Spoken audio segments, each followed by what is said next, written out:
Critical Virgo. Thanks for stopping by. I don't know if you found me through my website, but if you haven't, please check that out. I post short reviews. This channel has the full review with a demo if applicable. My website address is www.thecriticalvirgo.com. So again, please do check that out and make it a favorite and stop by frequently.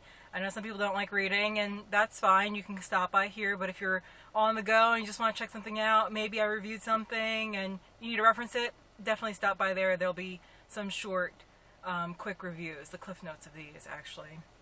So today, for my first review, you guys, so be easy. I'm going to be talking about Cricket Wireless and my experience with them. I switched over from T-Mobile about 3 or 4 months ago, and I gotta tell you, the service has been excellent. The reason why I switched was with T-Mobile, and just, I have to say this in the beginning, I did not own my phone outright, so I was leasing it. So when I talk about the pricing for T-Mobile, it includes like $31 from my cell phone lease. But I was paying like $128 or $29 every single month for an unlimited plan and payments on my iPhone 6.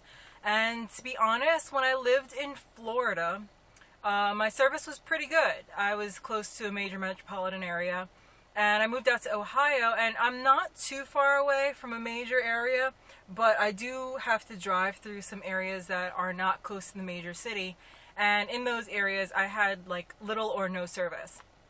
And for the most part, I was content, and the only thing that really highlighted the issue and made me want to change was I started a job here, I'm not going to say where, but they issued me a company phone which has coverage with AT&T. So I would carry around my work phone and my personal phone, and I had them side by side, and I'd say, oh my gosh, you know, everywhere I am, AT&T has coverage. And just as a, side note, I am not a huge AT&T fan. I've had issues with them in the past, even way back when they were Singular. I've signed up with them and canceled with them so many times, and that'll be a totally separate blog post. If you guys want it, I'll be glad to talk about it, but that's not what this is about. It kind of is, though, actually, now that I think about it, because Cricket runs on AT&T's network. So I saw a kiosk in the mall. When I moved here, I was like walking by, and this little guy stopped me. He's like, hey, have you checked out Cricket? And I was like, no. And over here, they like advertise it like crazy on TV. So I was like, what's the deal with this? I'm in Columbus, Ohio right now, and let me tell you, the service is absolutely amazing. I have not had a dropped call. When I was on T-Mobile, sometimes my calls would go in and out. Like, people would say they couldn't hear me, or I'd drop it, and like text messages weren't always coming in. It was very weird. Sometimes I had to send them multiple times, but when I switched to Cricket, I haven't had no issues with it. I know you guys are curious as to what the service looks like. Let me get to a page so that you can see without me showing you guys where I work. So, and this is the funny thing. Okay, so they're on the same network. Well, Cricket, hopefully you guys can see that. This is my personal cell phone, Cricket. And let me just make sure. Yeah, okay, you guys don't know where I work. This is my work cell phone with AT&T. So, side by side, just so you can see what the service is like. Very equal. I will say this. You do get super high speeds on Cricket. It's slower than AT&T over in the bigger picture of things, but if you're an average user, you will not notice a difference. Let me tell you, I can still watch YouTube, stream music, browse the internet, download my apps, do whatever I gotta do, and I have not noticed a difference. But I could see that if you were like a heavy power user and maybe you were using it as like hotspot, then, and you had multiple devices connected to it, then I could see where you might have an issue.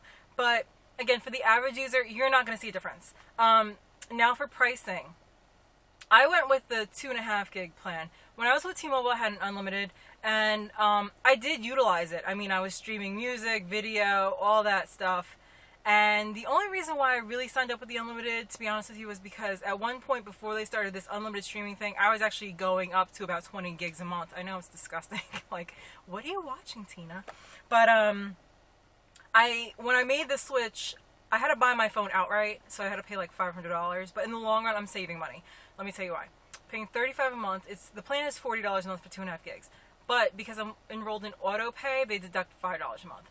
I got a $100 credit for switching from T-Mobile to Cricket, so I don't have a phone bill for 3 months. How awesome is that? Come on now. Now, I really had to sit down and think about how I was using my data. I could have went with an unlimited plan. They do have one. It's like $70 a month, and I thought about it, but I was like, you're switching, for the service for one, but also to save money. So I had to say to myself, what am I using my data for? And I came to the realization that I can really just download podcasts, because I have an iPhone, onto my phone and just play those when I'm at the gym or whenever. And when I was watching YouTube, it was really just a distraction in my day that I didn't need. And I made a commitment to myself to just watch YouTube at home, like on my computer, or even when I'm on Wi-Fi. I have used up all my data once, and that was because I was not conscious of how I was using my internet at home. One day I was sitting there and watching YouTube on my phone like I normally do, and I didn't realize that I had the Wi-Fi off. So I totally ate up through all my data. Thankfully I didn't have a lot of days left. After, I know you guys are probably curious about this, and it's a good thing I experienced it because I can talk about it now. Your data does slow down when you use up your allotted amount of gigs that you pay for.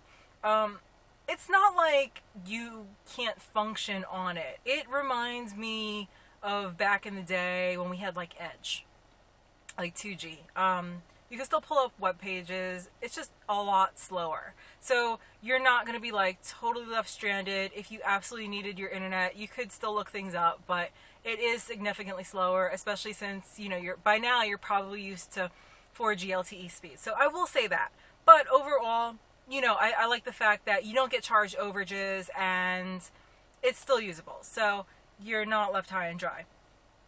When I was looking at these plans, I also did look at AT&T's Go Phone plan, and I just want to touch on that for a quick second too, because I feel like it's kind of relevant. They have a 3 gig plan on their Go Phone where it's a prepaid service, and again, you're using the same network because it's AT&T, so AT&T, Cricket, Go Phone, all the same. The one thing I liked about that is if you don't use up your data, you could roll it over. There's one caveat though. You can only roll it over for 1 month. So it's kind of like a tease, just a baby rollover plan, you could say, because if you roll it over and you don't use it, you lose it. So, take that for what it's worth. It's something to look into though. One last bit I want to put out there just before I go is my experience with this may be different than yours. Again, I'm in Columbus, Ohio, and I can tell you for a fact that in my area, the service is great. No complaints. They had like one minor outage, which was kind of like a bummer, but since then, there's been no issues. And to be honest with you, I totally was able to overlook that one outage because, dude, I'm paying $35 a month. If I was paying $120 a month and they had some crazy outage, I'd be pretty upset. But I'm paying $30 a month. I'll deal with it. It's okay. And also, if the service was not as good as it is, even though it's absolutely stellar, let me just say, I probably wouldn't be so upset because I'm paying $35 a month. And that was what rubbed me wrong about T-Mobile when I was here, because I was paying like $128, $129 a month, and I barely had service. So I had all this data, but I couldn't use it. So it's one of those things. Now, again, you should check with your neighbors and coworkers wherever you live. This is especially true if you live in a rural area, because there's fewer towers out by you. So just talk to your friends, your neighbors, your family, coworkers, whatever, and ask them what kind of service they're using and get what kind of feedback they got, and just find the best network for you. There's plenty of prepaid options out there. You don't have to go with Cricket. There's Virgin, there's TracFone, there's just so many. There's Metro PCS. And if you're anything like me, I really just kind of have like a commitment issue with cell phone carriers, just because I don't like being tied down to that contract. If you're not serving me a good service or product, I'm going to go. I think I have the right to choose and move whenever I want without having to pay ETFs and all this crazy stuff. And I'm glad that we have so many options available to us now. So, again, talk to your friends, your neighbors, do your research, and, if you can, some companies have a trial thing where you can try it out for like 14 days if you do decide to go with a contract. And just one last quick note. When I was with T-Mobile, because I had my phone on a lease, I had to pay the full price in order to unlock it. Now, I'm just putting this out there because I don't want you guys to make the same mistake I did. I'm a very impatient person, and when I get something in my head, I want it now, like right now. And I decided that I wanted to go with Cricket so badly and just cancel my T-Mobile plan. And I wanted to put that plan in action so, like, yesterday. And what ended up happening was I made my payment, and I didn't realize that it would take so long to unlock. I had to wait like 24 or 48 hours for them to send me an email. They sent me an email in 24 hours, and I thought I was good to go. So I went back to this kiosk, the Cricket kiosk at the mall, and I told the guy, hey, I got this email. I brought my laptop with me so that I could do the whole unlocking process that they outlined in this email. And it did not work. I had some issues, but there was also a little note in that email that said, if you just switch out your SIM, you should be fine. So we called T-Mobile and told them that I was canceling that service, and then we put the new SIM in, and it just wouldn't recognize it. So we had to call T-Mobile back, and there was a little snafu on their end where they started processing it, but the person who was supposed to finalize and confirm everything didn't do her job. So I had no cell phone service for a whole day. So moral of the story is, pay your phone, get it unlocked, or just buy a fully unlocked iPhone or a different phone, whatever you choose, and make sure it's unlocked before we start switching services, because I don't want to see you guys without a phone. It totally sucked, but thankfully I didn't have a whole lot going on that night, and I was able to live. If you have any questions or comments regarding this review, please post them below. If you liked what I said, please like and subscribe. And if you haven't already, please go check out my website. It's my blog. Again, that's www.thecriticalvirgo.com. Thanks, guys.